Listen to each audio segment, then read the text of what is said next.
Actually मैं तो CAPF में तो बहुत ज्यादा क्वेश्चन पूछे नहीं है।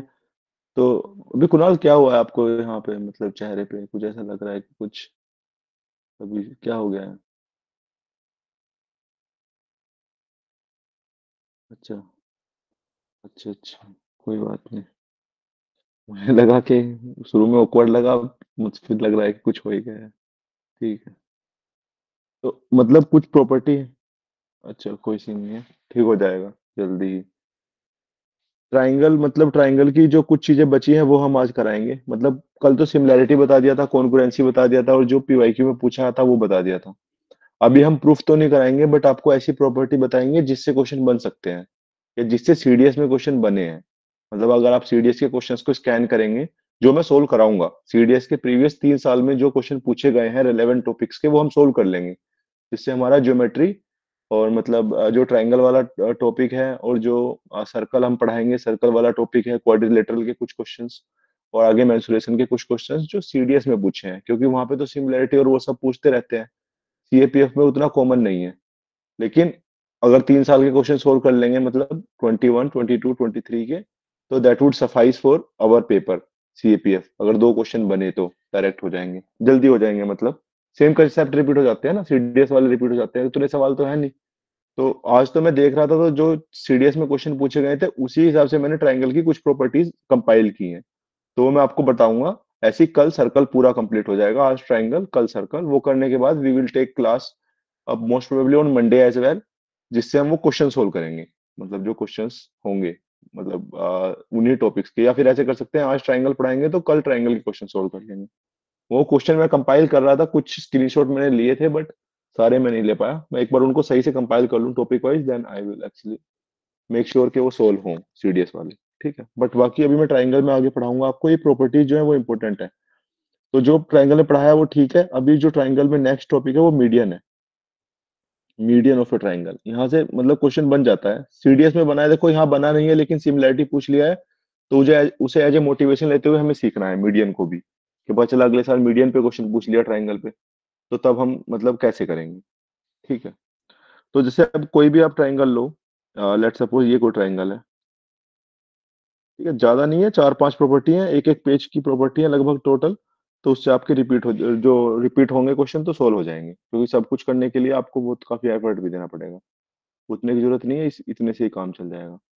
तो जैसे ये ट्राइंगल है कोई आपका ए बी सी, तो जो आपका मीडियन होता है, तो अगर आप मतलब इस वाले पॉइंट से, ए पॉइंट से यहाँ पे सामने कोई मतलब ऐसे ड्रॉ करें लाइन। यहाँ पे देखो ये 90 डिग्री नहीं हो सकता, जो मतलब मैं सामने ए से ड्रॉ कर रहा हूँ लाइन, वो मतलब जो बीसी है उसको बाइसेक्ट करे। मतलब इक्वल मिड में, मतलब मीडियन मतलब सामने वाली साइड को मिड में ब्रेक करे।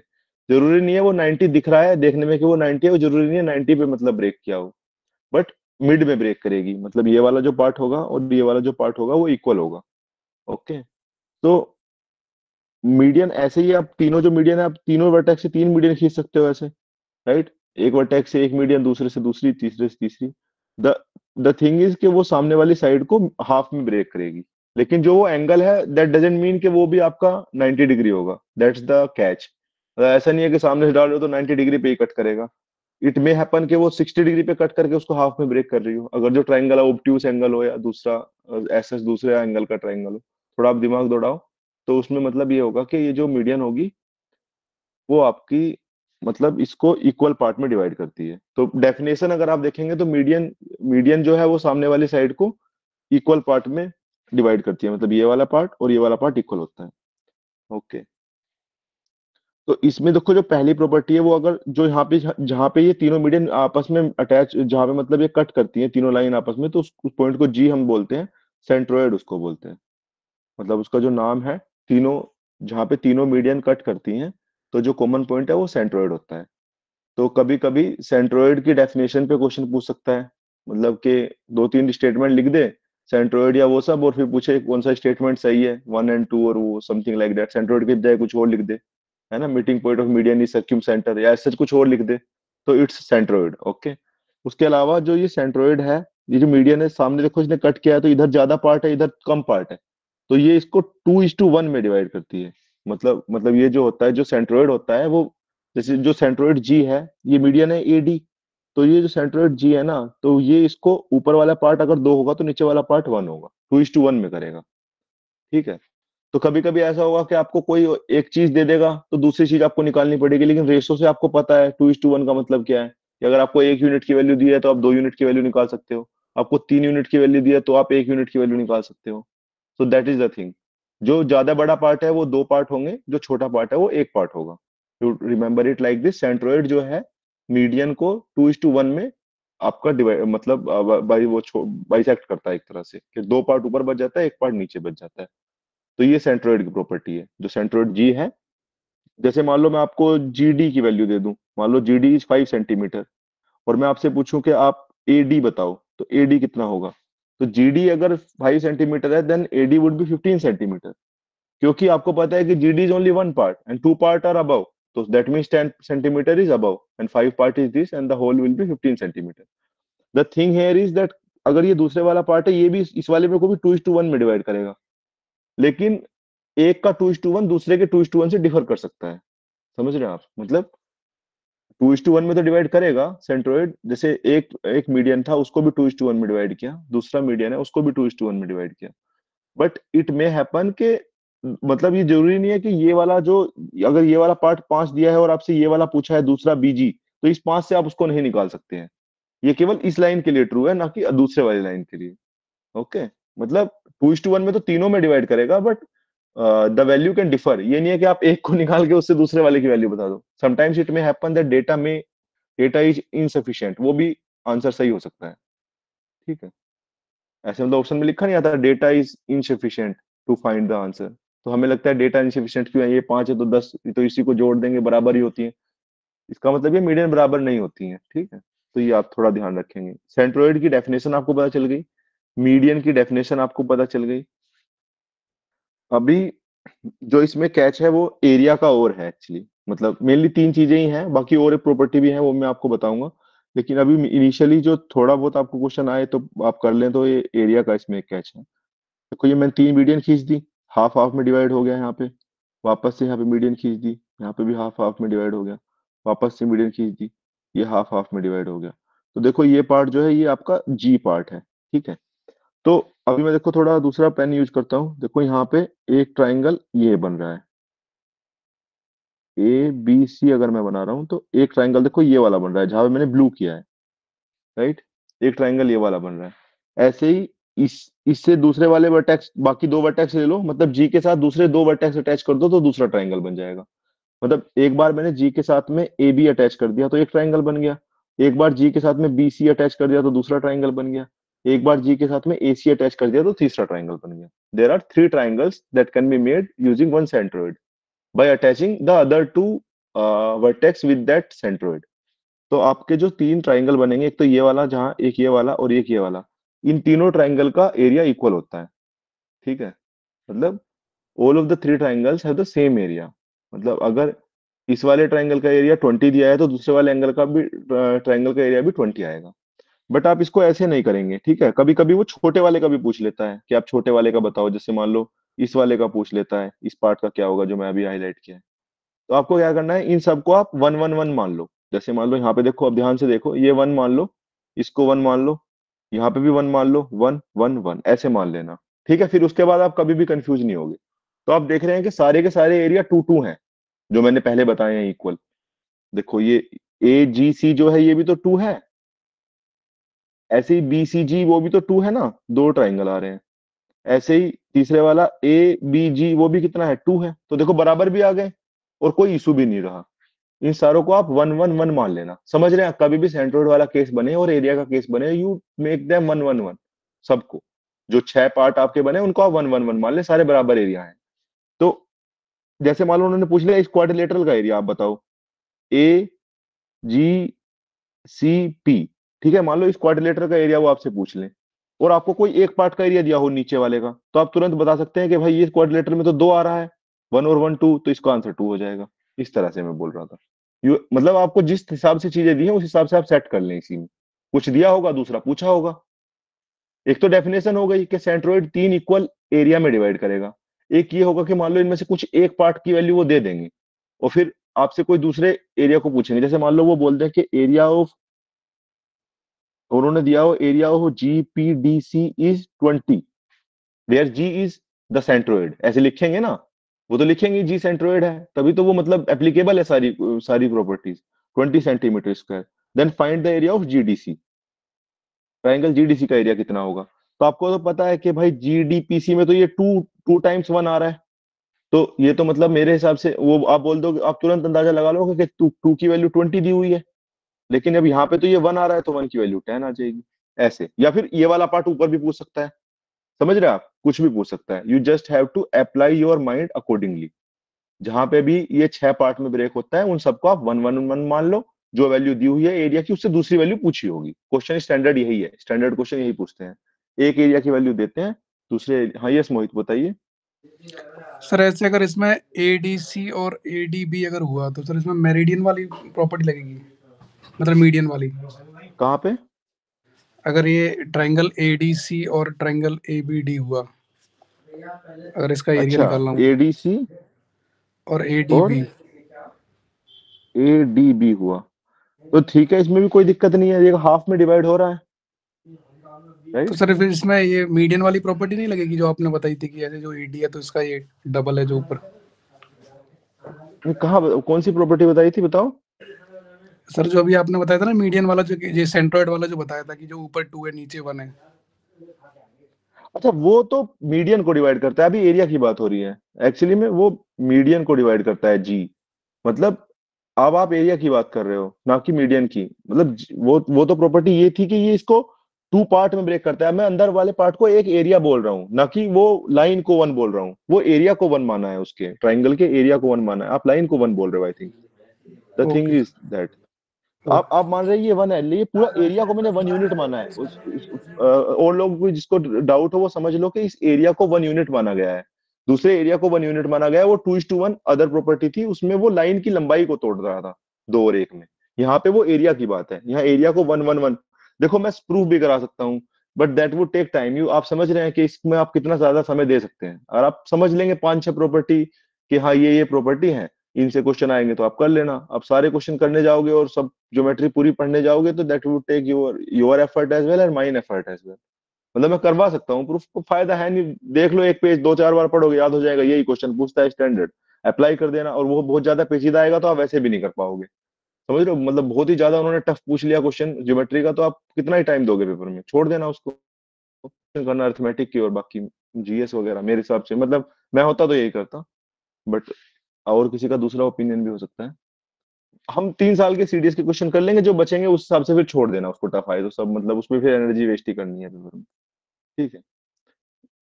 ऐसे मत सोचते कि मैं बोल रहा हूँ कि छोड़ देना, मतलब मैं छोड़ देता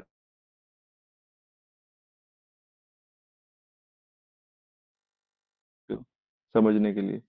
तो ये आप एरिया निकाल देंगे, ठीक है, और आप साइड भी निकाल देंगे, ये 2 चीजें आपकी हो गई हैं। ओके। ओके। अच्छा, एक और चीज इसमें ये है कि जो मीडियन का सम होता है, मीडियन का सम जो होता है वो साइड के सम से छोटा होता है।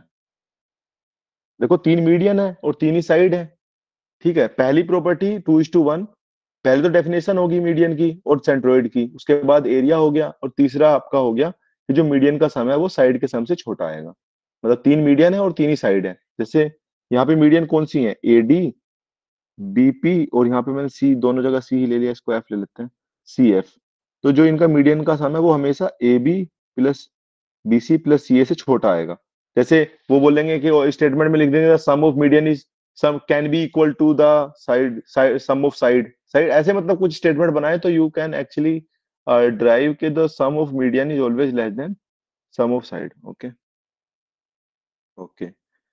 अच्छा, 2 चीजें इसमें हो रहा है एक्चुअली कि, बट एक और इसमें ये एक इसमें कैच ये है कि अगर आप 4 टाइम्स मीडियन का सम कर दो, मतलब देखो दोनों तरफ 3 से मल्टीप्लाई करोगे तो बात सेम ही रहने वाली है, राइट, दोनों तरफ 3 से मल्टीप्लाई करोगे तो चीजें सेम ही रहने वाली है, लेकिन मान लो एक साइड आपने 4 से किया और इधर साइड के साइड में आपने 3 से मल्टीप्लाई किया, एक्चुअली 4 और 3 का इसमें एक और रिलेशन भी है, लेकिन अगर आप मीडियन के सम में 4 से मल्टीप्लाई करते हैं और साइड के सम में 3 से मल्टीप्लाई करते हैं तो फिर ये बड़ा हो जाता है, ठीक है, फिर मतलब 4 टाइम्स मीडियन का सम is always greater then 3 times side का सम. So there are two properties about their relations, the sum of median and sum of side. So these things you can actually use if they are asked about median. Okay. तो इस तरह से ये पूछ सकता है. अच्छा, ठीक है. और इसी में 4 और 3 वाले में ही एक और प्रॉपर्टी भी है. देखो ऐसे तो बहुत सारी प्रॉपर्टी है, बट ये वाली प्रॉपर्टी भी आप याद रख लेना कि इक्वल कब आएगा. देखो एक तो लेस देन वाला हो गया. लेस देन वाला तो सीधा था कि मीडियन का सम लेस देन होगा साइड के सम से. बट ग्रेटर देन वाला कौन सा प्रॉपर्टी था? जब 4 टाइम्स था तो इधर 3 टाइम्स था, तो आपने इधर ज्यादा बड़े नंबर से मल्टीप्लाई किया तो इधर बड़ा हो गया. ऐसे आप याद रख लेना. याद रखने के लिए भी तो कुछ ट्रिक होती है ना, ऐसे ब्लैंक तो याद रखोगे नहीं. ऐसे याद रखना कि वैसे तो यार मीडियन का सम छोटा था, लेकिन जब 4 से मल्टीप्लाई कर दी, वहां पे 3 से कर दी, तो ये बड़ा हो गया, क्योंकि इधर बड़े नंबर से मल्टीप्लाई कर दी 4 से ना, उधर 3 से मल्टीप्लाई किए. ये भी इक्वल भी हो जाएगा. इक्वल जब हो जाएगा जब आप इनके स्क्वायर का सम ले लेंगे. AD plus BP plus CF के होल स्क्वायर, मतलब मीडियन के सम का square, equals to 3 times side के सम का स्क्वायर. तो यहाँ इस केस में इक्वल होता है. कभी कभी कुछ चीजें देता है, दूसरी पूछ लेता है, मतलब 5 चीजें दे देगा, छठी पूछ लेगा, ऐसे एज सच. द क्वेश्चन वो हम कल करेंगे क्वेश्चन, मतलब जो मीडियन के क्वेश्चन पूछे हुए हैं, that that we will do in the next class. मतलब then I will compile the questions tomorrow and then we will solve those questions. Okay. But the thing is that these properties can also help you out. अगर आप, ठीक है, okay, हाँ. बाकी हम questions में भी कुछ जो प्रॉपर्टी आएंगी वो मतलब नोट डाउन कर लेंगे. आ, बाकी मतलब मेरे हिसाब से हाँ, एक प्रॉपर्टी और भी इसमें है मीडियन में. हम्म. कि ये तो मतलब काफी उनका पेट क्वेश्चन है, बहुत बार पूछा गया है सीडीएस में, कि जो अगर मान लो कोई ये है आपका ट्राइंगल, तो ट्राइंगल की साइड से एक एरिया निकलेगा, तो ट्राइंगल की साइड से एरिया निकालने का पहले तो आपको हेरोन फॉर्मूला पता होना चाहिए. ये जो एरिया होता है ट्राइंगल का, अगर जो 3 साइड दी हुई है, तो वो S, S-A, S-B, S-C होता है अंडर रूट के अंदर, जहाँ S is semi parameter, A+B+C/2. तो this is quite simple formula. अगर आपको 3 साइड उनकी लेंथ A, B और C दी हुई है, तो आप डायरेक्टली ट्राइंगल का एरिया निकाल सकते हो for any triangle. Heron's formula जो आप 10th में पढ़ते थे एनसीईआरटी में. तो ये पहले एरिया निकाल दिया आपने साइड को लेके. आप साइड को लेके एरिया निकाल पा रहे हैं.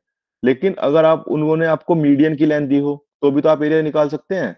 मतलब एक तो देखो साइड के लेंथ से एरिया निकल गया, अब 3 मीडियन है तो उनकी भी तो कुछ लेंथ होगी, तो वहां से भी आप एरिया निकाल सकते हो. वहां पे भी 3 लेंथ है, यहाँ पे भी 3 लेंथ है, तो you can find the area using the length of, you taking the side as the length of median.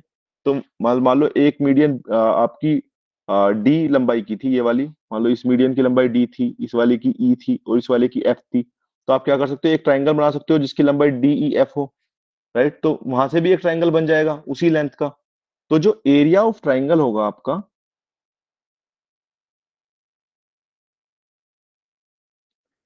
ये आपका 4/3 time area of triangle formed by median.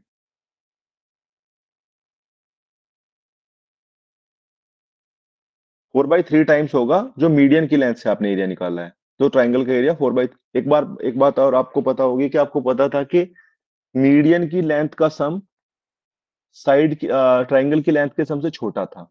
Right. इसका मतलब है कि जो आप एरिया निकाल रहे होगे मीडियन की लेंथ से, वो छोटा आया होगा. मतलब थोड़ा सोचोगे तो आप पिछले क्लास, अब पिछले वाले स्लाइड में बताया है ना कि मीडियन की लेंथ का सम छोटा है, तो ऑब्वियसली एरिया छोटा रहा होगा. मतलब मैं तो ऐसे याद रखता था. तो आप 4/3 से मल्टीप्लाई करोगे, तो you will get the area of triangle if the area of triangle given by median is, मतलब इनमें से ऐसा हो सकता है मीडियन से दिया हुआ एरिया दे दे, क्या पता ट्राइंगल ऑफ एरिया दे दे, एरिया ऑफ ट्राइंगल दे दे, तो 3/4 टाइम हो जाएगा. जो you just have to remember that area of triangle when median length given is equals to 4/3 time area of triangle formed by median. मतलब यहाँ पे मीडियन से एरिया ऑफ ट्राइंगल आप निकाल सकते हो. ठीक है, सिंपली आप कर सकते हो. एरिया ऑफ ट्राइंगल क्या हो जाएगा, जब मीडियन से आप एरिया निकालो, उसका 4/3 टाइम करोगे, तो एरिया ऑफ ट्राइंगल आपका आ जाएगा. तो you will find it. That's not a that tough thing, you can easily do it. Okay, ये चीजें आपकी हो जाएंगी। ओके, अच्छा और कुछ तो नहीं बचा मीडियन में, यही था मेनली तो। पांच छह चीजें ही थी मीडियन में। मीडियन की आपको सारी प्रॉपर्टी क्लियर होनी चाहिए। ट्रायंगल में देखो ऐसे करने के लिए बहुत चीजें हैं, लेकिन ऐसे मीडियन है, ऐसे ही आपका इन सेंटर है, ऑर्थो सेंटर है और सर्क्यूम सेंटर है, ये चार चीजें आप कर लो। और उसके बाद इन्हीं के क्वेश्चन सोल्व कर लो दो चार, और ग्रिप बना लो, सिमिलैरिटी, कोंग्रुएंटी और कोंग्रुएंसी, तो छह टॉपिक्स के अंदर ट्रायंगल के क्वेश्चन आपके सारे सोल्व हो जाते हैं। जनरली इन्हीं से पूछता है, कभी सर्क्यूम सेंटर से पूछ लेता है, कभी इन सेंटर से। मीडियन में अभी मुझे कुछ मतलब ऐसा लग नहीं रहा कि बचा हो। जनरली तो आप कर ही दोगे इसको। बाकी और क्या है? अच्छा।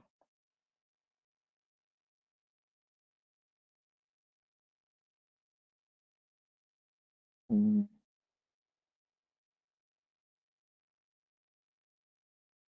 ठीक है, बाकी देखते हैं बाद में। अभी तो मतलब मुझे लग रहा है कि यही प्रॉपर्टीज की होनी चाहिए।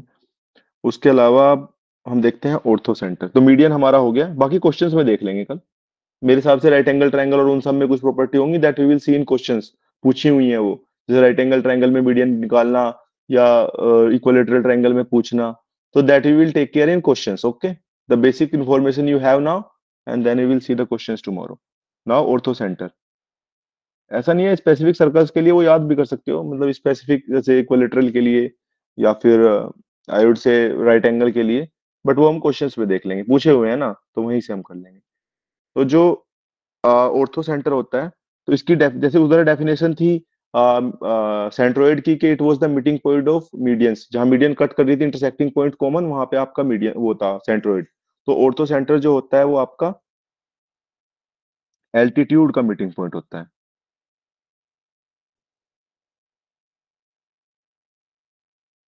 एल्टीट्यूड, देखो एल्टीट्यूड कैसे होता है, जैसे मान लो कोई ट्रायंगल है, ठीक है, ये डेफिनेशन है, ये तो इसके बाद देखना चाहिए, कुछ प्रॉपर्टी है वो हम बताएंगे उसके बाद, then we will see ahead. जैसे मान लो ये ट्रायंगल है आपका ए बी सी, कोई ट्रायंगल है ए बी सी। ओके, तो आप क्या करेंगे कि आप यहां से कोई लाइन ड्रॉ करेंगे ऐसे, इस वाले सामने वाले पे, और ये यहाँ पे 90 डिग्री एंगल बनानी चाहिए। 90, पहली बात तो देखो ये 90 डिग्री एंगल बनानी चाहिए। दूसरा, दूसरे वाले से पास होनी चाहिए, जो मतलब उसके अपोजिट आपका वर्टेक्स है। 90 डिग्री और अपोजिट वर्टेक्स से वो जब पास होगी, तो ये एल्टीट्यूड मतलब हाइट एक तरह से होती है। एल्टीट्यूड मतलब आपने समझा नहीं, एल्टीट्यूड जैसे एयरप्लेन का कितना एल्टीट्यूड होता है, तो वो ट्रायंगल कितना ऊंचा है। तो पहले तो 90 डिग्री ड्रॉ करो, और फिर मतलब सामने वाले वर्टेक्स से उसको अटैच करो। तो यहाँ 90 degree from the opposite vertex, तो वो आपका एल्टीट्यूड। अब जरूरी नहीं है, देखो यहाँ पे 90 डिग्री तिरछा बना सकती है, जरूरी नहीं है कि ये वाला पॉइंट जो है बीडी वो डीसी के बराबर हो, ये जरूरी नहीं है। इक्वलेटरल में होगा, बट वैसे जरूरी नहीं है कि फॉर अ जनरल ट्राइंगल और डीसी बराबर हो। You just have to make sure कि 90 डिग्री एंगल है और सामने वाले वर्टेक्स से उसने ड्रॉ किया है, that will be the altitude. Okay, वैसे हम जैसे बनाते थे तो वैसे बनाते थे, पहले बीसी के पैरेलल एक लाइन ड्रॉ करते थे, मतलब कोई दूसरी लाइन है ना, क्लास में जब आई थिंक पहले करते थे बचपन में, तो ई एफ ऐसे ड्रॉ करते थे। फिर यहाँ पे मतलब हम ऐसे यहाँ पे इसके बीच में 90 डिग्री एंगल बना के कुछ करते थे, राइट, यहाँ से फिर मतलब इसको ड्रॉ करते थे, 90 डिग्री आता था, कुछ ऐसे कट मारते थे, है ना, मुझे कुछ याद नहीं आ रहा एग्जैक्टली, बट ऐसे था। बस ये मेन है कि 90 डिग्री एंगल बनाना चाहिए एल्टीट्यूड, सामने वाली साइड पे, और पास होना चाहिए अपोजिट वर्टेक्स से। तो this is the definition. Okay, altitude की डेफिनेशन आपको पता, मतलब समझ में आ गई होगी एल्टीट्यूड है क्या, उनका मीटिंग पॉइंट। अब देखो तीनों एल्टीट्यूड आप ऐसे खींच दो, यहाँ पे भी 90 डिग्री है और यहाँ पे भी 90 डिग्री है, तो ये आपका क्या आ जाएगा, ये पॉइंट जो मीट कर रहा है इसको बोल देंगे ऑर्थो सेंटर। ठीक है, this is the orthocentre. Orthocentre is the meeting point of altitude, perpendicular from the opposite vertex. और एल्टीट्यूड की आप लिख सकते हैं perpendicular drawn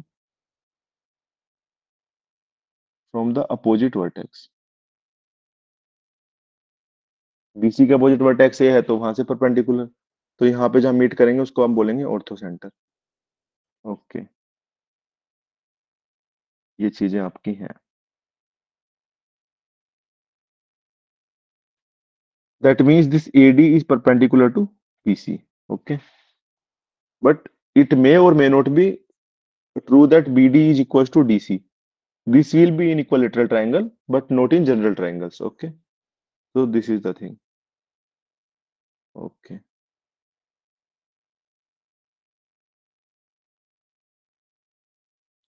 Again, in this case as well, the sum of the side AB plus BC plus CA is greater than the sum of altitudes. Okay. पहले भी सम of side बड़ा था, अभी भी वो एल्टीट्यूड्स के सम से बड़ा होगा। मतलब ये जो अब आप निकालोगे, पहले इस केस में AD आ गया है, मान लो इस केस में BE आ जाएगा, इस केस में CF आ जाएगा, तो इनके सम से जो आपकी साइड्स का सम है वो बड़ा होगा। AB plus BC plus CA is always greater than the sum of altitude. Okay, orthocentre के केस में भी सेम है, और उससे पहले जो अपना मीडियन था उसके केस में भी सेम था। ओके, इसका जो सबसे पेट क्वेश्चन है, वो बहुत बार ऑर्थो सेंटर में जो क्वेश्चन पूछते हैं, वो आपसे जनरली ये वाला, से इसको दोबारा से बना देते हैं। सो आपसे देखो, एक क्वेश्चन पूछा जाता है एंगल में, इसमें बहुत बार पूछा गया है। ऑर्थो सेंटर में जनरली एंगल पे क्वेश्चन पूछा जाता है। प्रॉपर्टी है उसकी, ये आपका हुआ, और ये हम मान ली ये तीनों चीजें हैं। तो देखो, ये अगर गाइस ये 90 डिग्री बना रहा है, तो ये वाला भी, चलो वो हम अभी पूछेंगे आपसे। ये 90 है। Okay, ABC। Okay, you have to tell DEF। आपको वो क्या करेंगे, आपको ये वाला एंगल देंगे, ये वाला एंगल। ओके, लेट्स सपोज ये एंगल आपको 20 डिग्री दे दिया, तो आपसे वो पूछेंगे, देखो ये यहाँ पे इसका ऑर्थो सेंटर O से रिप्रेजेंट करूं, let's suppose angle BOC is 20 degree, then angle A is equal to कितना होगा। तो ये इसकी प्रॉपर्टी से सिंपली आ जाता है। अगर ये 20 डिग्री है तो एंगल A कितना होगा। तो वैसे तो ये बहुत आसान है निकालना, क्योंकि देखो, ये अगर ये 20 डिग्री है तो वर्टिकली अपोजिट एंगल भी 20 डिग्री होगा। मैंने बताया था आपको जब पहले पढ़ाया था, लाइन एंड एंगल्स के वर्टिकली अपोजिट एंगल इक्वल होते हैं। अदरवाइज ऐसे भी कर सकते हो, ये 20 है तो ये पूरी लाइन पे तो 160 ही बनेगा, ये वाला मतलब 180 बनेगा, तो ये 160 हो जाएगा। वापस से पूरी लाइन का लगाओ तो वापस से यहाँ पे 20 बन जाएगा। अब और आपको पता है कि एल्टीट्यूड है, तो ये देखो पूरा 90, पूरा 100 होगा तो बचे हुए 90 90 होंगे, 90 90, और ये आपको पता चल गया है कि 20 डिग्री है। So the sum of all the four angles of a quadrilateral is 360, है ना। क्वाड्रिलेटरल के चार एंगल्स का सम 160 होता है। अब ये क्वाड्रिलेटरल है चार साइड का यहाँ पे, तो आप यहाँ से निकाल सकते हो ये वाला एंगल ऊपर वाला। मतलब ये बेसिक ही है, क्वाड्रिलेटरल के एंगल का सम आपका वो 360 डिग्री होता है ना। चार साइड्स होती हैं क्वाड्रिलेटरल में, चारों एंगल्स का सम 360, तो यू कैन फाइंड इट। बस डायरेक्टली इसका कैसे निकलता है कि जो एंगल ए होता है वो आपका 180 डिग्री माइनस ट्राइंगल BOC के एंगल के, जो एंगल नीचे आप बनता है यहाँ पे, इसके 180 में से घटाओगे तो आ जाएगा। बाकी प्रूफ भी सिंपल ही है, वो सामने 20 हो जाएगा, और आप क्वाड्रिलेटरल के सम निकाल सकते हो 360, वहां से जोड़ोगे तो निकल जाएगा। ठीक है, तो not a tough thing, but might be asked. और तो सेंटर दे देगा, पूछ लेगा एक एंगल देके, 180 में से घटाओगे तो निकल जाएगा। बाकी कल क्वेश्चन करेंगे, then we will see further into it कि कैसे उन्होंने पूछा है question. But for basic idea you should have this idea कि 90 90 वाला उसका वो प्रॉपर्टी यूज करके दे में आस्क द एंगल कि ऊपर वाला एंगल कितना होगा। तो एक तो ये हो गया कि जो सम है वो साइड का सम बड़ा होता है एल्टीट्यूड के सम से, दूसरा एंगल वाला हो गया। ठीक है, एक इसमें जो है स्टेटमेंट बनती है इस एक केस में, कि पूछता है कि ये कहाँ लाई करता है, कि इनसाइड द ट्राइंगल लाई करता है कि आउटसाइड द ट्राइंगल लाई करता है। तो जैसे मान लो एक्यूट एंगल ट्राइंगल है। एक्यूट एंगल ट्राइंगल का मतलब क्या है कि सारे एंगल आपके 90 डिग्री से छोटे हैं। वो बताया था एक्यूट एंगल की आपको डेफिनेशन। तो उस केस में आप देखोगे कि जब आप 90 डिग्री ऐसे ड्रॉ करोगे, फिर यहाँ पे 90 डिग्री ड्रॉ करोगे, फिर 90 डिग्री ड्रॉ करोगे, तो ये आपका इनसाइड द ट्राइंगल ही आ जाएगा। राइट, मतलब जो ऑर्थो सेंटर है that will lie inside the triangle.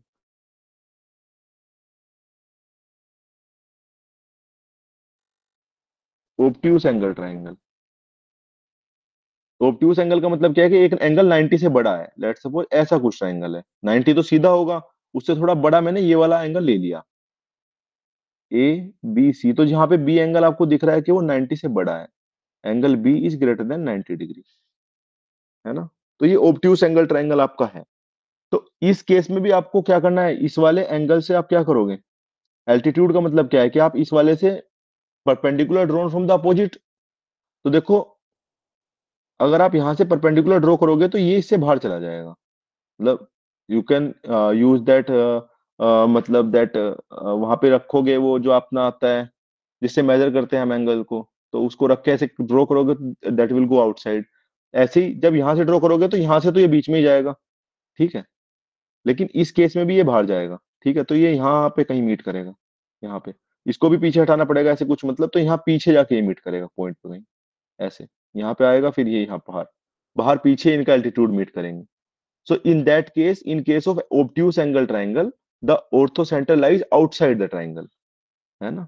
The ortho centre lies, definition से आप देख सकते हैं ऑर्थो सेंटर की डेफिनेशन क्या है, meeting point of altitude, but in case of obtuse angle triangle that will lie outside the triangle. Okay, आप 90 degree draw करो ना, सोचो एक एंगल 90 डिग्री से बड़ा है, ऑब्ट्यूस एंगल है, मतलब याद क्यों करना है, ऑब्ट्यूस एंगल से, ऑब्ट्यूस एंगल ट्राइंगल है, आप उसको एल्टीट्यूड ड्रॉ करो, एल्टीट्यूड की डेफिनेशन क्या है, perpendicular drawn from the opposite vertex, then it will go outside. वो डेफिनेशन मतलब इन्हीं का यूज कर लेंगे, बोल देंगे कि द फॉर एक्यूट, एक्यूट वाले में लिख देंगे कि ऑर्थो सेंटर बाहर लाई करता है, या उसमें पूछ लेंगे कि कौन कौन से में बाहर या अंदर लाई करता है, ये पूछा हुआ है, that's why I am telling you कि ऑब्ट्यूस एंगल में आपका बाहर लाई करता है। ओके, अच्छा, ऑब्ट्यूस एंगल में बाहर लाई करेगा, तो थोड़ा दिमाग लगाओ, उसमें क्या, उसमें कहाँ लाई करेगा, राइट एंगल में कहाँ लाई करेगा। लेट सपोज देखो, अब देखो एक्यूट कर लिया, ऑब्ट्यूस कर लिया, तो let see right angle triangle as well.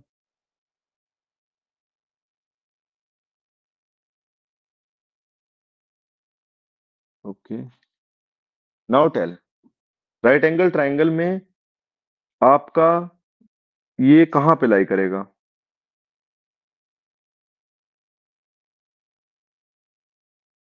Ortho centre, सोचो, orthocentre is the meeting point of altitude, this is the definition you have, but so in case of right angle triangle where does the orthocentre lie, the definition is orthocentre is the meeting point of altitude, and the definition of altitude is that altitude is the perpendicular drawn from the opposite vertex।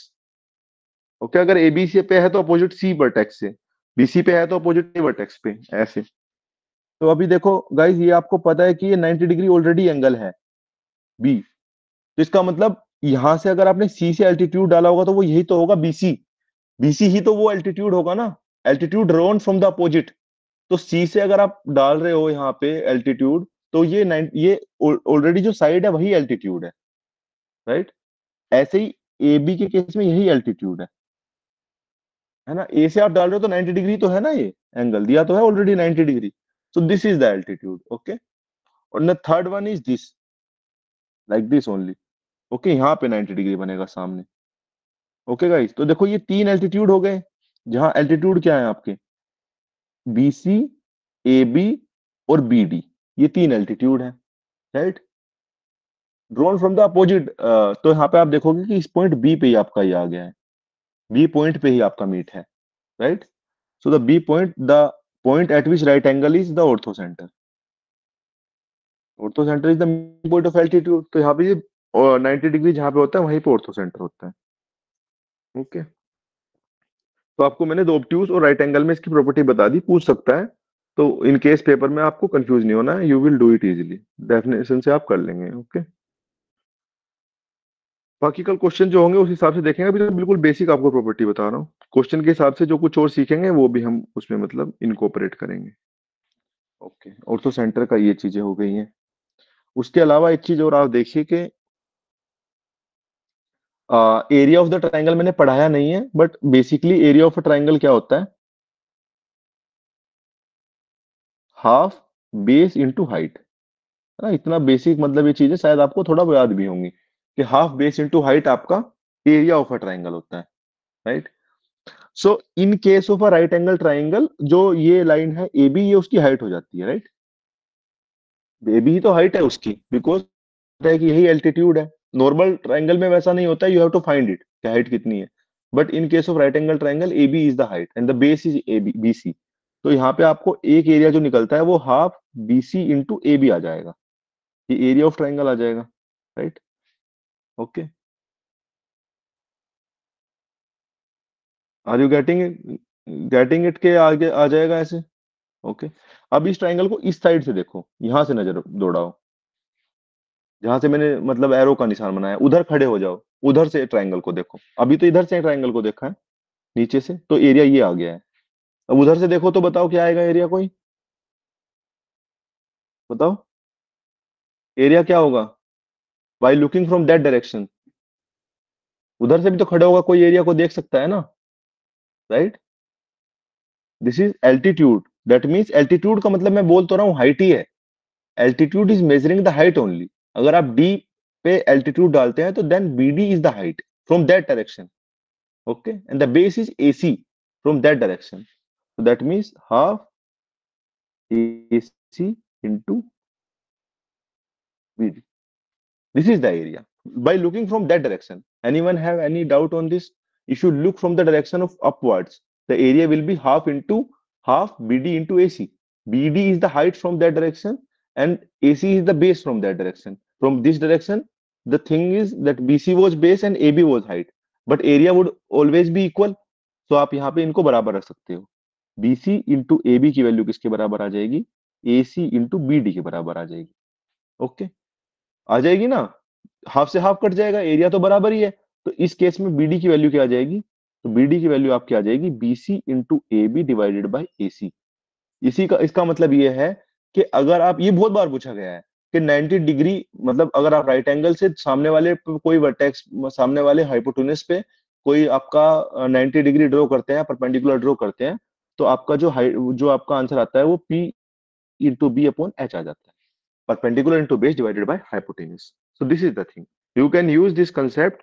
Sometimes they give two values, three values and ask the fourth value. चार value है, उनमें से तीन चीजें दी होती हैं, चौथी चीज बार बार पूछ लेते हैं वो। ये उनकी आदत, मतलब कई बार मैंने देखा है सीडीएस में रिपीटेटिव क्वेश्चन ये है। तो पता चला आप पे फंस गया अगली बार, तो आप इसको निपटा देना। मतलब इनके, और इनसे क्वेश्चन फिक्स हैं। आप समझो मेरी बात को कि इनसे यही क्वेश्चन आएंगे जो हम आपको बता रहे हैं। इनसे ज्यादा क्वेश्चन बन नहीं सकते हैं, वही फिक्स प्रॉपर्टीज है। कभी एक चीज छोड़ के दूसरी पूछ लेते हैं, कभी दूसरी चीज छोड़ के तीसरी चीज पूछ लेते हैं। इन सब का प्रूफ भी आप कर सकते हैं, लेकिन मेरे हिसाब से वो हमारी एनर्जी का और हमारे टाइम का सदुपयोग नहीं होगा। बस थोड़ी बहुत प्रॉपर्टियां देख लो, डेफिनेशन देख लो, और जो क्वेश्चन पीछे पूछे हुए हैं वो देख लो, और आगे बढ़ो। कहाँ तक प्रूफ लिखोगे, कौन सा सब्जेक्टिव पेपर देना है इसका, पेपर 2 लिखना है, वहां हम अपना इंग्लिश लिख लेंगे जो भी है। ठीक है, अगर इसको जरूरत पड़ती है सब्जेक्टिविटी की तो करते हैं उसको भी, लेकिन अब नहीं है जरूरत तो मेरे हिसाब से तो सही नहीं। अगर आपको लगता है किसी को कि हम इसको सही से नहीं पढ़ा रहे हैं, तो आप इसको लिखिएगा, मतलब तो हम फिर इनका प्रूफ भी करेंगे, ठीक है। लेकिन मुझे लगा प्रूफ की जरूरत मतलब उतनी नहीं है। बाकी क्वेश्चन करेंगे तो उसमें थोड़ा क्लियर हो जाएगा। लेकिन हाँ, होगा तो हम करा देंगे। कोई ऐसे लगे कि यार रटवा रहे हैं, तो वो हमारा इंटेंशन नहीं है, लेकिन ये काफी लेंदी हो जाएगा फिर प्रूफ के बाद। मतलब ज्यादा इसमें समय लगेगा। ये बेसिक चीजें हैं, इनसे पूछ सकता है वो, ठीक है।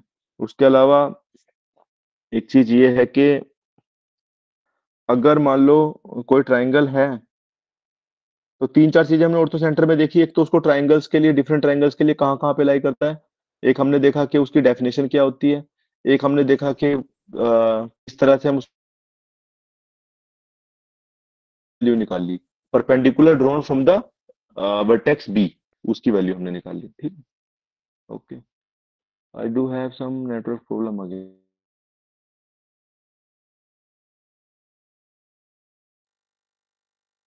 Hello, hello, am I audible? Hello, okay. ऐसे लग रहा था कि कुछ चला गया है, बाकी ठीक है। अगर मान लो अ, देखो, ए के सामने वाली साइड को अगर मैं ये मान लूं ए, और बी के सामने वाली साइड को बी मान लूं, सी के सामने वाली साइड को सी मान लूं लेंथ में, ठीक है, ऐसे मतलब मैं मान ले रहा हूं। तो अगर ए बिगेस्ट साइड है, बिगेस्ट मतलब लेंथ में, अगर ए बिगेस्ट साइड है, तो जो एडी होगा ना, इस पे जो डाल देंगे आप, वो आपका वो होगा, स्मॉलेस्ट होगा।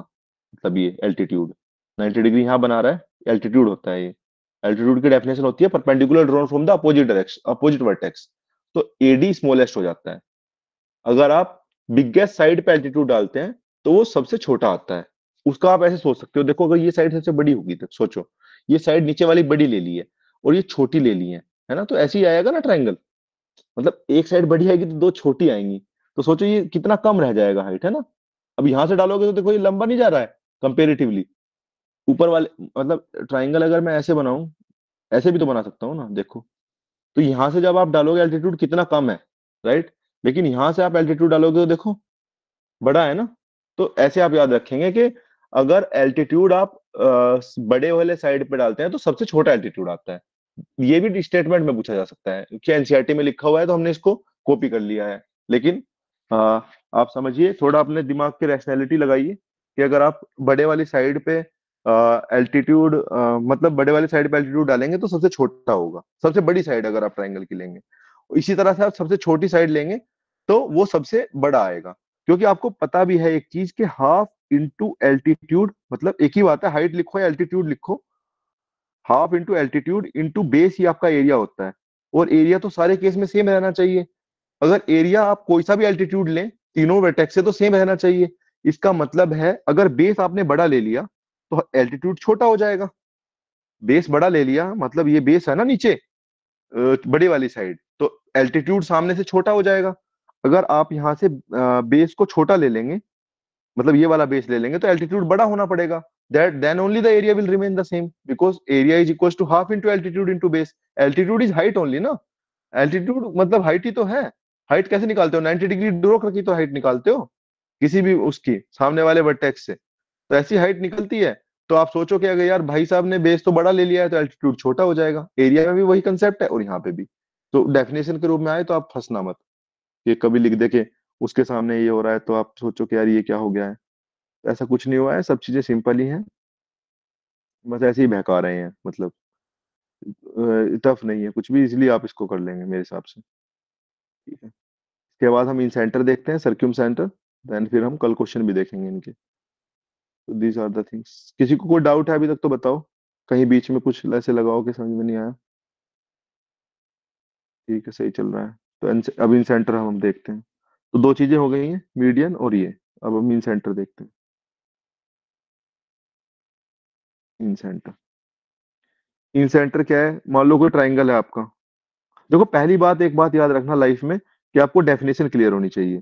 डेफिनेशन क्लियर होगी, थोड़ा बहुत फॉर्मूला याद होगा तो आप कुछ अप्लाई भी करोगे। आपको डेफिनेशन ही याद नहीं है, आपको ए याद नहीं है, एस एस याद नहीं है, तो क्या ही अप्लाई करोगे। ठीक है, दो तीन प्रॉपर्टी वो याद रखोगे तो ये फिर आपके हैंडी हो जाएंगी। तो यहाँ पे जो इन सेंटर है, तो इन सेंटर भी देखो किसी ना किसी के इंटरसेक्शन से आ रहा होगा। तो ये किसके इंटरसेक्शन से आता है, जो ये आपका ये एंगल है, ये एंगल, राइट, यहाँ पे कोई एंगल है, इसका बाइसेक्टर आप खींचो। मतलब इस एंगल को हाफ में जा राइट, अगर ये पूरा एंगल 2x था तो ये एक्स एक्स रह जाए, ऐसे आप खींचो। मतलब एंगल बाइसेक्टर आप खींच रहे हैं एक वर्टेक्स से। दूसरे दूसरे वाले से भी आपने एंगल बाइसेक्टर खींच दिया, तीसरे वाले से भी एंगल बाइसेक्टर खींच दिया। तो यहाँ पे जो पॉइंट आएगा इसको इन सेंटर बोलते हैं। मतलब ये वाई वाई में ब्रेक करेगा, इसको जेड जेड में ब्रेक करेगा। तो ये आपका पॉइंट क्या आता है, this is the in centre, this this one is in centre. Getting it. तो इन सेंटर की डेफिनेशन है, it is the meeting point of angle bisector. Okay, तीनों चीजों को अगर रिवाइज करें तो मीडियन का इंटरसेक्शन पॉइंट क्या था, सेंट्रोइड। और आपका एल्टीट्यूड का मीटिंग पॉइंट क्या था, ऑर्थो सेंटर। और ऐसे ही आपका एंगल बाइसेक्टर का मीटिंग पॉइंट क्या है, इन सेंटर है। तो ये डेफिनेशन है। डेफिनेशन में मतलब कुछ नहीं है, जो डेफिनेशन दी है वो स्टैंडर्ड डेफिनेशन यही रहेगी। ओके। अच्छा, देखो आपने इन सेंटर से जुड़ी हुई एक टर्म सुनी होगी, इन सर्कल, राइट। आपने सुना होगा इन सेंटर, जैसे अब इन सेंटर पढ़ते हैं तो मीटिंग, तो पहले तो इसकी डेफिनेशन अगर आप लोग लिखेंगे तो इसको ऐसे लिखेंगे, meeting point of all angle bisector. तो meeting point of all angle bisector is the incentre. तो ये तो डेफिनेशन होगी। अब देखो आपने दो चीजें सुनी होंगी इन जनरल, आपने पहले कभी थोड़ा बहुत अगर आप सोच पा रहे होगे तो इन सर्कल और एक सर्क्यूम सर्कल, दो चीजें आपके पास होती है। सर्कल की प्रॉपर्टी भी उसमें यूज होती है, that that we will see while reading circle, कि किस तरह से वो प्रॉपर्टी सर्कल की ट्राइंगल के साथ में यूज होती है। But generally there are two things, one is incircle, other is circumcircle. तो इन सर्कल जो होता है वो सर्कल के अंदर ड्रॉ होगा ना, इन सर्कल। और सर्क्यूम सर्कल ऐसा होगा जो सर्कल को सर्क्यूमस्क्राइब करेगा पूरा। तो इन सेंटर से बना है इन सर्कल, और सर्क्यूम सर्कल आपका बाहर, मतलब सर्क्यूम मतलब ट्राइंगल की जो है वहां से वो ड्रॉ होता है।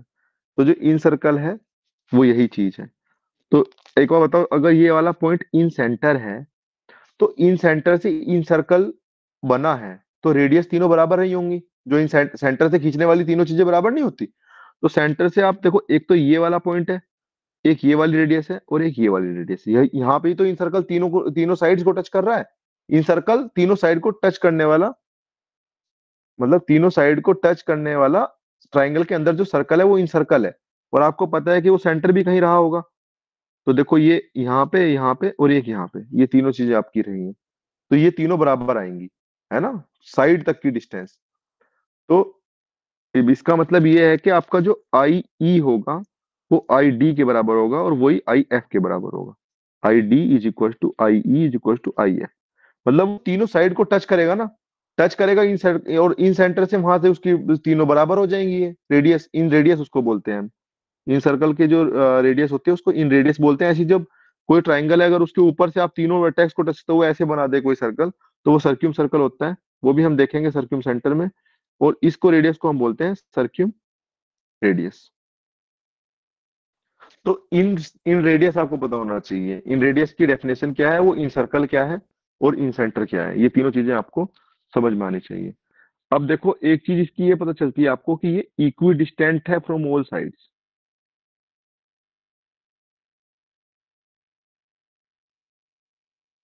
देखो गाइज, अगर वो इक्वी डिस्टेंस नहीं होगा साइड से तो वो इन सेंटर कैसे बनेगा। तीनों साइड से इक्वी डिस्टेंस होगा तभी तो तीनों साइड को टच करेगा और उसके अंदर भी रहेगा। समझ रहे हैं आप।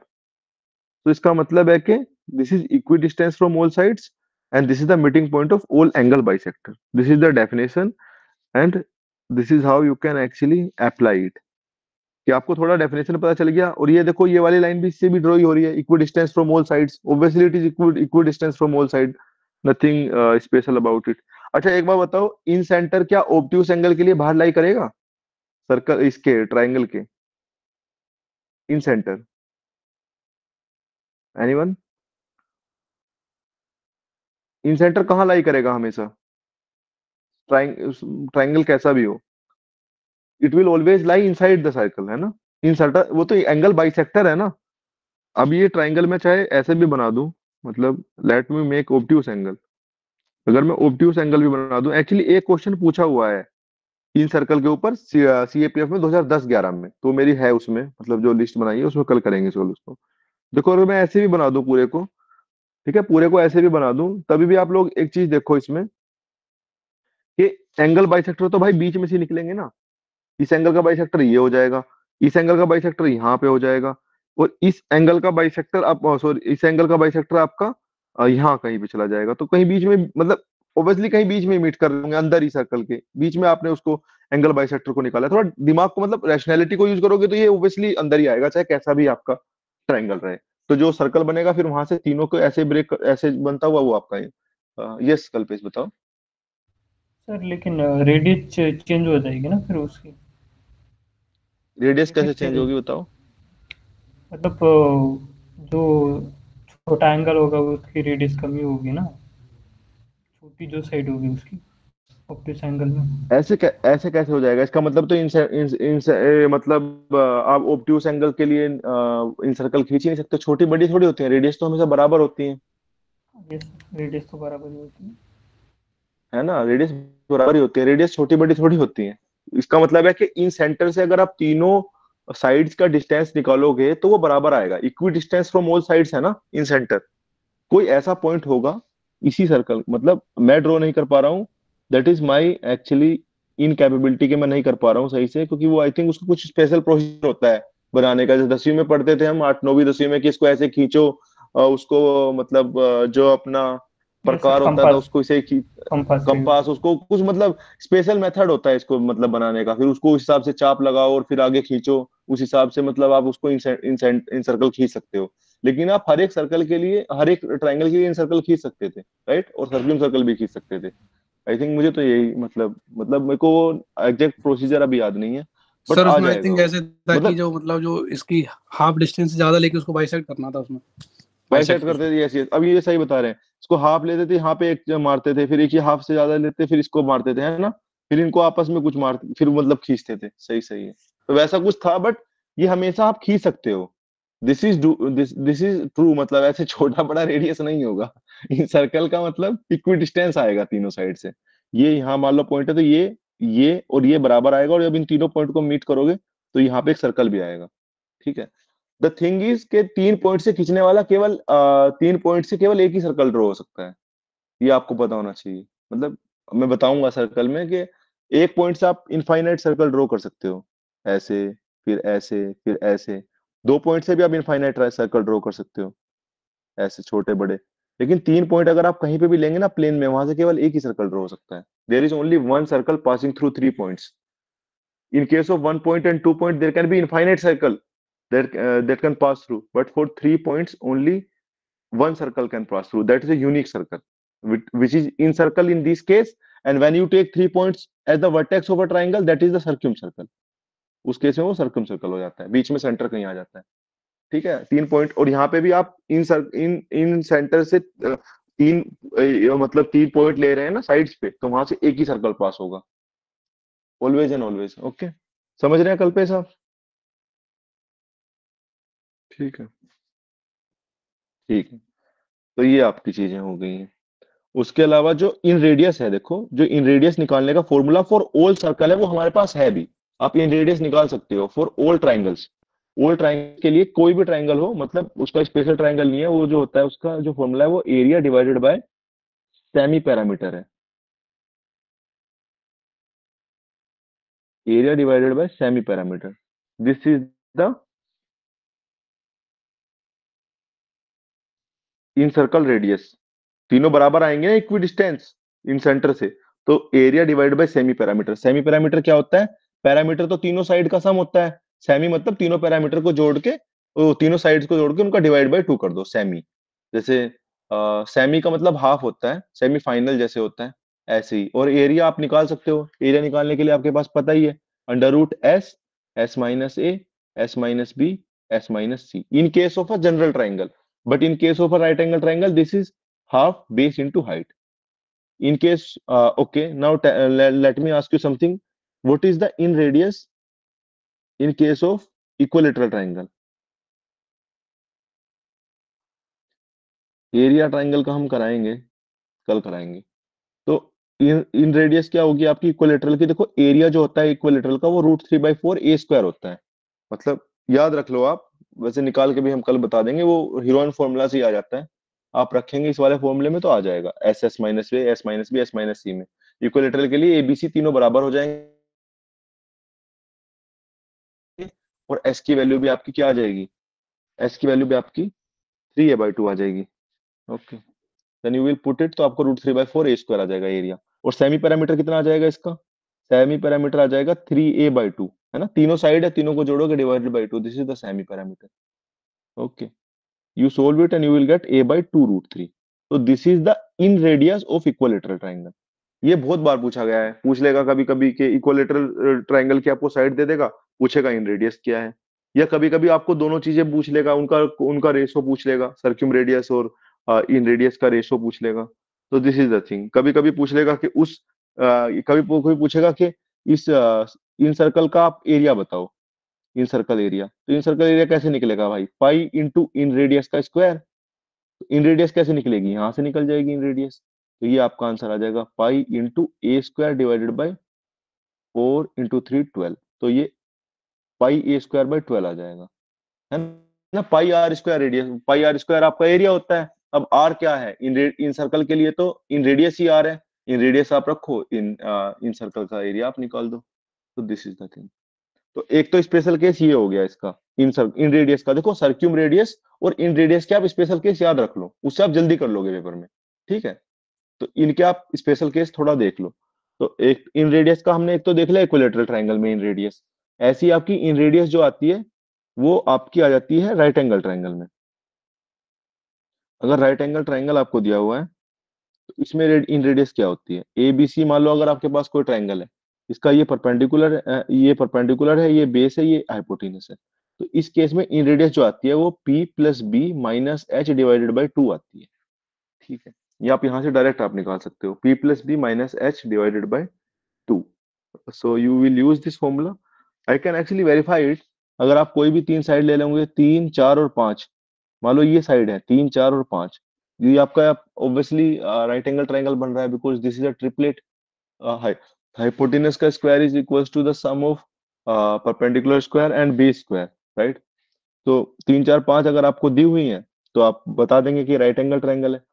तो यहाँ पे इन रेडियस क्या आएगी आपकी, 4 3 7 -5 डिवाइडेड बाई 2 यानी 1 आ जाएगी। लेकिन अगर आप इन जनरल किसी ट्राइंगल के लिए निकालते हो इन रेडियस, तो वो कैसे आती है, area divided by semi parameter. देखो ये फॉर्मूला तो सब जगह लगता है, इसको आप डेल बाई एस से डेल बाई एस से रिप्रेजेंट करते हैं actually. Del by s direct लिख देते हैं, डेल एरिया और एस सेमी पैरामीटर। तो इसका एरिया कितना आएगा, half into 3 into 4, half base into height. और सेमी पैरामीटर कितना आएगा, 4 3 7 5 12/2 यानी 6। ओके, तो यू सोल्व इट, 12/12 1 आ जाएगा। सही है, वेरीफाइड भी है, लेकिन डायरेक्टली आप इसको इस्तेमाल करना, in radius is equal to b plus B minus s divided by 2। यहाँ से आप डायरेक्टली कर सकते हैं। सारे के सारे ट्राइंगल्स के लिए area divided by semi parameter होता है। तो ये आपका एक तो जनरल ट्राइंगल के लिए हमने बता दिया आपको, जनरल ट्राइंगल की कोई 3 साइड दी हुई है तो निकाल देना। अगर इक्विलेटरल ट्राइंगल आए तो डायरेक्टली कर देना। अगर आपका चीजें आपके लिए इसमें आ जाए राइट एंगल ट्राइंगल में, तो भी आप कर देना। Most probably will do it easily, कोई ज्यादा टफ पड़ेगा नहीं, कर दोगे आप।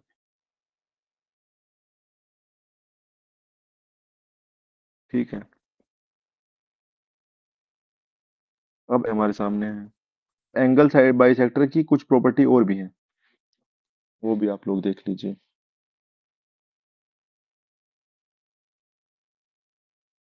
ओके,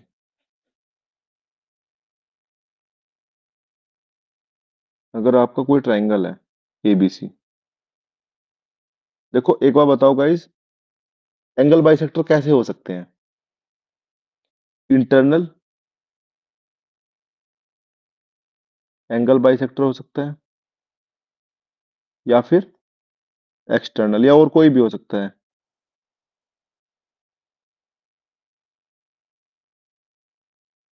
या तो इंटरनल एंगल बाइसेक्टर होगा या एक्सटर्नल एंगल बाइसेक्टर होगा। जब हमने तीनों इंटरनल एंगल बाइसेक्टर को मीट कराया तो हमारा इन सेंटर बन गया और इन रेडियस वहां से आ गई। अब यहाँ पे इसके आगे अगर आप पढ़ेंगे तो आपको या तो वो इंटरनल एंगल बाइसेक्टर हो सकता है या एक्सटर्नल एंगल बाइसेक्टर हो सकता है। अगर इसमें देखो 3 केस बनेंगे, या तो मैं दोनों इंटरनल एंगल बाइसेक्टर ले लूं, या दोनों एक्सटर्नल ले लूं, या एक इंटरनल एक एक्सटर्नल ले लूं। देखो जैसे मान लो ये दो दो दो आपके वर्टेक्स हैं बी और सी, इन दोनों का इंटरनल एंगल बाइसेक्टर क्या आएगा, एक ये और एक ये। ठीक है, ये आ जाएगा। ठीक है, मान लो ये पॉइंट आपका आई है इंटरनल एंगल बाइसेक्टर। ओके, और मैं आपसे ये वाला एंगल पूछने लगूं, ये वाला बी आई सी, और ये ए एंगल आपको दे रखा हो, तो ये जो एंगल आपका आएगा angle B internal angle bisector C, वो 90 प्लस एंगल ए बाई 2 आएगा। अगर ए दे रखा है और ये पूछ रखा है तो ये आ जाएगा। ऐसे ही अगर आप दूसरे वाले के लिए निकालोगे, ए सी के लिए, तो मान लो यहाँ पे ए आई सी आएगा, तो उस केस में क्या आ जाएगा, 90 प्लस बी बाई 2 आ जाएगा। ठीक है, ऐसे ही अगर आप तीसरे के लिए निकालोगे ए आई बी के लिए, तो ये 90 प्लस, देखो यहाँ पे ए और बी इंक्लूडेड है, तो एंगल सी बाई 2 आ जाएगा। ओके, तो इंटरनल एंगल बाइसेक्टर के केस में ये फॉर्मूले डायरेक्टली आ जाते हैं। ठीक है, इनका डेरिवेशन भी है, बट मैं इसलिए नहीं करा रहा हूँ क्योंकि उसमें मैं कंपाइल कर रहा हूँ चीजों को। एक बार आप कंपाइल देख लो, कल क्वेश्चन करेंगे उसमें थोड़ा अप्लाई कर लेना, फिर इनको लिख लेना एक पेज पे, इसी को रिवाइज कर लेना। तो उससे आपका हो जाना चाहिए मेरे हिसाब से काम ज्योमेट्री का।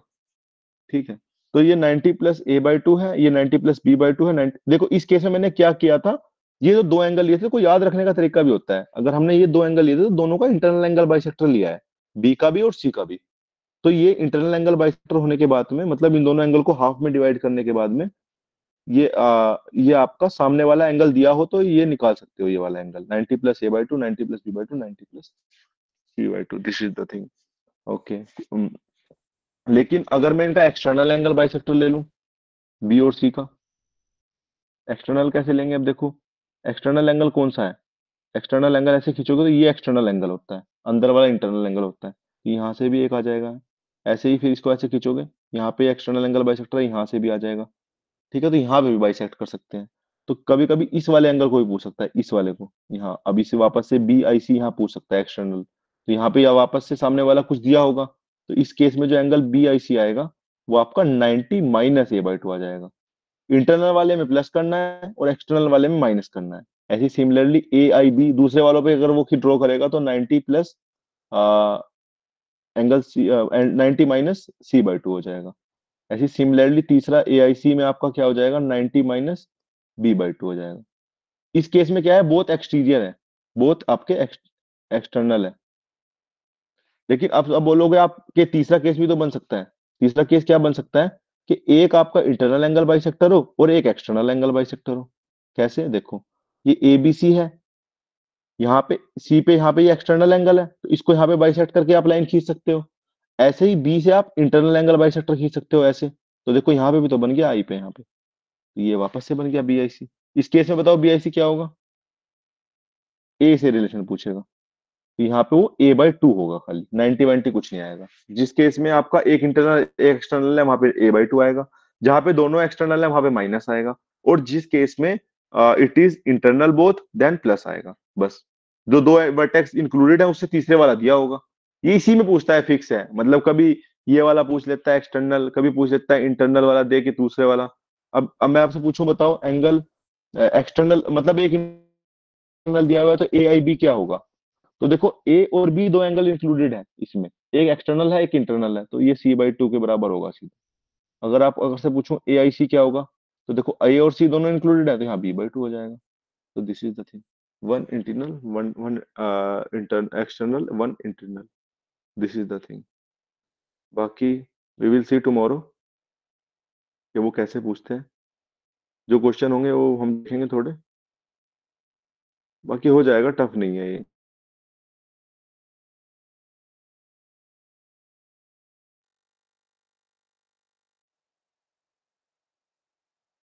ज्योमेट्री में पूछा हुआ है, मैंने लिखा था उसको। हम्म, देखते हैं, चलो कल ही कराते हैं उसके साथ ही। सीएपीएफ आई थिंक आप लोग चेक करना, सीएपीएफ 2010 के करीब क्वेश्चन है।